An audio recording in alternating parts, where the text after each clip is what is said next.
ಕೋವ್ಯಾಕ್ಸಿನ್ ಅಡ್ಡ ಪರಿಣಾಮದಿಂದ ಹೃದಯಾಘಾತ ಆಗ್ತಾ ಇರೋ ಶಂಕೆಯನ್ನ ವ್ಯಕ್ತಪಡಿಸಿದ್ರು ಮುಖ್ಯಮಂತ್ರಿ. ಆದ್ರೆ ಇವತ್ತು ಐಸಿಎಂಆರ್ ಹಾಗೂ ಜಯದೇವ ಆಸ್ಪತ್ರೆ ತಜ್ಞರು ಕೋವಿಡ್ ಲಸಿಕೆ ಕಾರಣವಲ್ಲ ಅಂತ ವರದಿಯನ್ನ ಕೊಟ್ಟಿದ್ದಾರೆ. ಹಾಗಾದ್ರೆ ಅಸಲಿಗೆ ಹೃದಯಾಘಾತ ಸಂಭವಿಸ್ತಾ ಇರೋದು ಯಾಕೆ? ತಜ್ಞರು ಕೊಡ್ತಾ ಇರುವಂತಹ ಕಾರಣಗಳೇನು ಅಂತ ತೋರಿಸ್ತೀವಿ ನೋಡಿ.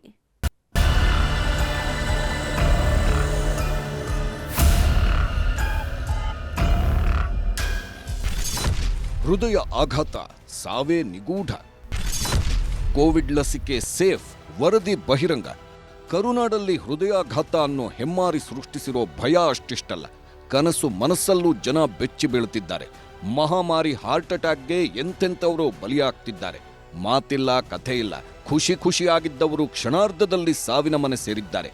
ಇಷ್ಟೆಲ್ಲ ಸಾವು ನೋವಾಗ್ತಿದ್ದರೂ ಇದಕ್ಕೆ ನಿಖರ ಕಾರಣ ಏನು ಅನ್ನೋದು ಮಾತ್ರ ನಿಗೂಢ. ಸಿಎಂ ಸಿದ್ದರಾಮಯ್ಯ ಕೋವಿಡ್ ಲಸಿಕೆಯೇ ಹೃದಯಾಘಾತಕ್ಕೆ ಕಾರಣ ಅನ್ನೋ ಕಲ್ಲು ಬೀಸಿದ್ರು. ಆದರೆ ಇದೆಲ್ಲ ಸುಳ್ಳು. ಹಾರ್ಟ್ ಅಟ್ಯಾಕ್ಗೆ ಲಸಿಕೆ ಕಾರಣ ಅಲ್ಲ ಅಂತ ತಜ್ಞರು ಬಹಿರಂಗಪಡಿಸಿದ್ದಾರೆ.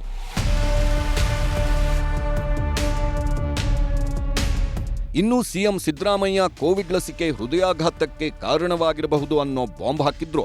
ಸಾವಿಗೆ ಲಸಿಕೆ ಕಾರಣವಲ್ಲ ಅಂತ ಜಯದೇವ ತಜ್ಞರು ಐಸಿಎಂಆರ್ ಮತ್ತು ಏಮ್ಸ್ ವರದಿ ಬಹಿರಂಗಪಡಿಸಿದೆ. ಜೀವನ ಶೈಲಿ, ಆಹಾರ ಪದ್ಧತಿ ಕಾರಣ ಆಗಿರಬಹುದು ಅಂತ ಹೇಳಿದ್ದಾರೆ. ಹಾಗಾದ್ರೆ ಕೋವಿಡ್ ಲಸಿಕೆ ಬಗ್ಗೆ ಜಯದೇವ ತಜ್ಞರು ಕೊಟ್ಟ ವರದಿಯಲ್ಲಿ ಏನಿದೆ ಅಂತ ನೋಡೋದಾದ್ರೆ, ತೂಕ, ಧೂಮಪಾನ ಹೃದಯಾಘಾತಕ್ಕೆ ಕಾರಣ ಇರಬಹುದು. ಜೊತೆಗೆ ಫಾಸ್ಟ್ ಫುಡ್, ಅನುವಂಶೀಯತೆ ಹಾಗೂ ಜೀವನ ಶೈಲಿ ಹೃದಯಾಘಾತಕ್ಕೆ ಕಾರಣ ಆಗಿರಬಹುದು. ಅತಿಯಾದ ಬೊಜ್ಜು, ಮಾಂಸ ಸೇವನೆ, ಮದ್ಯಪಾನ, ಅತಿಯಾದ ಮಾಂಸ ಸೇವನೆಯಿಂದ ಕೊಲೆಸ್ಟ್ರಾಲ್ ಹೆಚ್ಚಳದಿಂದ ಹಾರ್ಟ್ ಅಟ್ಯಾಕ್ ಆಗೋ ಸಾಧ್ಯತೆ ಇದೆ. ಆದರೆ ಕೋವಿಡ್-19 ಲಸಿಕೆಯಿಂದ ಹೃದಯಾಘಾತ ಆಗಿಲ್ಲ ಎಂದು ವರದಿ ನೀಡಿದ್ದಾರೆ. ಇನ್ನು ಐಸಿಎಂಆರ್, ಏಮ್ಸ್ ವರದಿಯಲ್ಲಿ ಏನಿದೆ ಅನ್ನೋದನ್ನ ನೋಡೋದಾದ್ರೆ, ಹೃದಯಾಘಾತದಿಂದ ದಿಢೀರ್ ಸಾವುಗಳಿಗೆ ಲಸಿಕೆ ಕಾರಣವಲ್ಲ.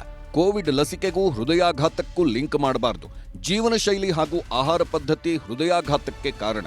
ಕೆಲ ಕಾಯಿಲೆಗಳ ಕಾರಣಕ್ಕೂ ಹೃದಯಾಘಾತಗಳು ಆಗುತ್ತವೆ ಅಂತ ಐಸಿಎಂಆರ್, ಏಮ್ಸ್ ವರದಿ ಬಗ್ಗೆ ಕೇಂದ್ರ ಉಲ್ಲೇಖಿಸಿದೆ. ವ್ಯಾಕ್ಸಿನ್ಗೂ ಅದಕ್ಕೂ ಸಂಬಂಧ ಬಹಳ ಕಡಿಮೆ ಅಂತಾರೆ. ಈಗ ನಾವು mRNA ವ್ಯಾಕ್ಸಿನ್ ಅಂತ ಏನು ಹೊರದೇಶಗಳಲ್ಲಿ ತಗೊಳ್ತಾ ಇದ್ರು, ಅದರಲ್ಲಿ ಸಹ 1 ಲಕ್ಷ ಜನರು ಏನಾದರೂ ಲಸಿಕೆ ತಗೊಂಡ್ರೆ ಅದರಲ್ಲಿ ಒಬ್ಬರಿಗೆ ಇಬ್ಬರಿಗೆ ಬರುತ್ತೆ ಅಂತ. ಅಂದರೆ ಸ್ಟ್ಯಾಟಿಸ್ಟಿಕಲಿ ಅಷ್ಟೊಂದು ಇಂಪಾರ್ಟೆಂಟ್ ಏನಿಲ್ಲ ಅನ್ನಂತ. ಲಸಿಕೆಯಿಂದ ಹೃದಯಾಘಾತ ಆಗೋ ಸಾಧ್ಯತೆಗಳು ತೀರಾ ಕಡಿಮೆ. ಜೀವನ ಶೈಲಿ ಹಾಗೂ ಆಹಾರ ಪದ್ಧತಿ ಬಹಳ ಮುಖ್ಯ ಕಾರಣ. ಹಾಸನದ ಮೃತರ ಮನೆಗಳಿಗೆ ತಜ್ಞರ ತಂಡ. ಹಾಸನದ ಸರಣಿ ಹೃದಯಾಘಾತ ಸಾವಿನ ಕುರಿತು ಸರ್ಕಾರ ರಚಿಸಿರೋ ತಜ್ಞರ ಸಮಿತಿ ತನಿಖೆ ಆರಂಭಿಸಿದೆ. ಜಯದೇವ ನಿರ್ದೇಶಕ ಡಾಕ್ಟರ್ ರವೀಂದ್ರನಾಥ್ ನೇತೃತ್ವದ ಕಮಿಟಿ ಅಧ್ಯಯನ ನಡೆಸುತ್ತಿದೆ. ಇದರ ಬೆನ್ನಲ್ಲೇ ಹಾಸನದಲ್ಲಿ ಡಿಎಚ್ಒ ನೇತೃತ್ವದ ತನಿಖಾ ತಂಡ ಮೃತರ ಮನೆಗಳಿಗೆ ಭೇಟಿ ನೀಡಿ ಮಾಹಿತಿ ಕಲೆ ಹಾಕ್ತಿದೆ. ಸಾವನ್ನಪ್ಪಿದ 25 ಮಂದಿ ಮನೆಗೂ ಹೋಗಿ ಅವರ ಆರೋಗ್ಯ ಹೇಗಿತ್ತು, ಆಹಾರ ಪದ್ಧತಿ ಹೇಗಿತ್ತು ಅನ್ನೋದರ ಬಗ್ಗೆ ವಿಚಾರಿಸಿದ್ದಾರೆ. ಇನ್ನು ಯಾವ್ಯಾವ ಜಿಲ್ಲೆಯಲ್ಲಿ ಎಷ್ಟೆಷ್ಟು ಜನ ಹೃದಯಾಘಾತಕ್ಕೆ ಬಲಿಯಾಗಿದ್ದಾರೆ ಅಂತ ನೋಡೋದಾದ್ರೆ, ಹಾಸನದಲ್ಲಿ 2 ತಿಂಗಳಲ್ಲಿ ಹೃದಯಾಘಾತಕ್ಕೆ 25 ಮಂದಿ ಬಲಿಯಾಗಿದ್ದಾರೆ.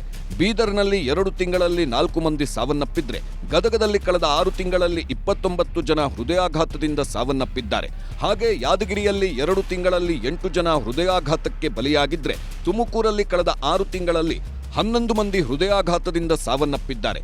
ಇನ್ನು ಚಿಕ್ಕಬಳ್ಳಾಪುರದಲ್ಲಿ 2 ತಿಂಗಳಲ್ಲೇ 14 ಜನ ಹೃದಯಾಘಾತಕ್ಕೆ ಬಲಿಯಾಗಿದ್ದಾರೆ.